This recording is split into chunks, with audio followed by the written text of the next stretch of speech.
Hi friends, paneer பிரியாணிக்கு பட்டை, கிராம்பு, இஞ்சி, பூண்டு, பச்சை மிளகா, மிளகு, ஜீரகம், கருவேப்பிலை, வெங்காயம், தக்காளி, கரம் மசாலா, குழம்பு மசாலாத்தூள், பியூர் மிளகாத்தூள், மஞ்சத்தூள் எல்லாத்தையும் சேர்த்து அரைச்சி போட்டு எடுத்து வச்சுக்கலாம்.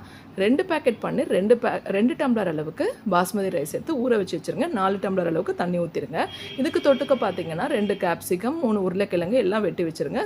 தக்காளியை அரைச்சி சேர்த்துக்கலாம். பன்னீரை ரோஸ்ட் பண்ணி எடுத்துக்கோங்க. நெய்யில் லைட் ப்ரௌன் அளவுக்கு அந்த மாதிரி பண்ணிக்கிட்டால் போதும்.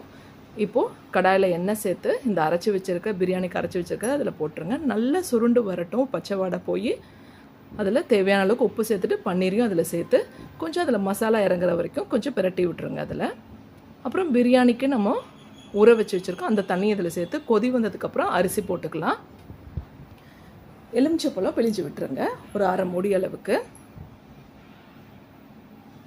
அவ்வளோதான், அரிசி போட்டாச்சு, மூடி வச்சுருங்க. இப்போ கடாயில் பக்கத்தில் கொஞ்சம் நல்லெண்ணெய் விட்டு அரைச்சி வச்சுருக்கிற தக்காளியை காய்க்காக இதை நல்லா சுருண்டு வரட்டும், வதக்கி விட்டுடலாம். இப்போ வெங்காயம், பூண்டு, உருளைக்கிழங்கு எல்லாம் சேர்த்து நல்லா வதக்கி விட்டுருங்க. தேவையான அளவுக்கு உப்பு சேர்த்துருங்க. கேப்சிகமும் மேலே போட்டுருங்க. இது ட்ரையாக இருந்தால் தான் நல்லாயிருக்கும். சோம்புத்தூள் போட்டுக்கோங்க, கரம் மசாலா, பியூர் மிளகாத்தூள், மஞ்சத்தூள் எல்லாம் சேர்த்து போட்டு அப்பப்போ லைட்டாக தண்ணி தெளித்து வேக வச்சுருங்க. கொஞ்சம் எலுமிச்சைப்பழம் சேர்த்துட்டு இப்போ பிரியாணி ரெடி ஆகிடுச்சு. அதில் கொத்தமல்லி தலை தூவியாச்சு. காயும் ரெடி ஆகிடுச்சு, அதுலேயும் கொத்தமல்லி தலை தூவி விட்டுருங்க. ஈஸியான lunch box recipe ready. Hi friends, paneer பிரியாணிக்கு பட்டை, கிராம்பு, இஞ்சி, பூண்டு, பச்சை மிளகா, மிளகு, ஜீரகம், கருவேப்பிலை, வெங்காயம், தக்காளி, கரம் மசாலா, குழம்பு மசாலாத்தூள், பியூர் மிளகாத்தூள், மஞ்சத்தூள் எல்லாத்தையும் சேர்த்து அரைச்சி போட்டு எடுத்து வச்சுக்கலாம். 2 பேக்கெட் பன்னீர், 2 டம்ளர் அளவுக்கு பாஸ்மதி ரைஸ் எடுத்து ஊற வச்சு வச்சுருங்க. 4 டம்ளர் அளவுக்கு தண்ணி ஊற்றிடுங்க.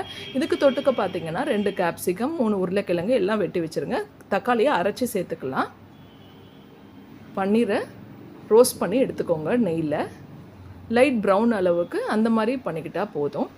இப்போது கடாயில் எண்ணெய் சேர்த்து இந்த அரைச்சி வச்சுருக்க பிரியாணிக்கு அரைச்சி வச்சுருக்க அதில் போட்டுருங்க. நல்லா சுருண்டு வரட்டும், பச்சை வாடை போய் அதில் தேவையான அளவுக்கு உப்பு சேர்த்துட்டு பன்னீரையும் அதில் சேர்த்து கொஞ்சம் அதில் மசாலா இறங்குற வரைக்கும் கொஞ்சம் பிரட்டி விட்டுருங்க. அதில் அப்புறம் பிரியாணிக்கு நம்ம ஊற வச்சு வச்சுருக்கோம் அந்த தண்ணி இதில் சேர்த்து கொதி வந்ததுக்கப்புறம் அரிசி போட்டுக்கலாம்.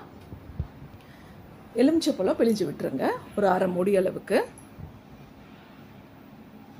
அவ்வளோதான், அரிசி போட்டாச்சு, மூடி வச்சுருங்க. இப்போ கடாயில் பக்கத்தில் கொஞ்சம் நல்லெண்ணெய் விட்டு அரைச்சி வச்சுருக்கிற தக்காளியை காய்க்காக இதை நல்லா சுருண்டு வரட்டும், வதக்கி விட்டுடலாம். இப்போ வெங்காயம், பூண்டு, உருளைக்கிழங்கு எல்லாம் சேர்த்து நல்லா வதக்கி விட்டுருங்க. தேவையான அளவுக்கு உப்பு சேர்த்துருங்க. கேப்சிகமும் மேலே போட்டுருங்க. இது ட்ரையாக இருந்தால் தான் நல்லாயிருக்கும். சோம்புத்தூள் போட்டுக்கோங்க, கரம் மசாலா, பியூர் மிளகாத்தூள், மஞ்சத்தூள் எல்லாம் சேர்த்து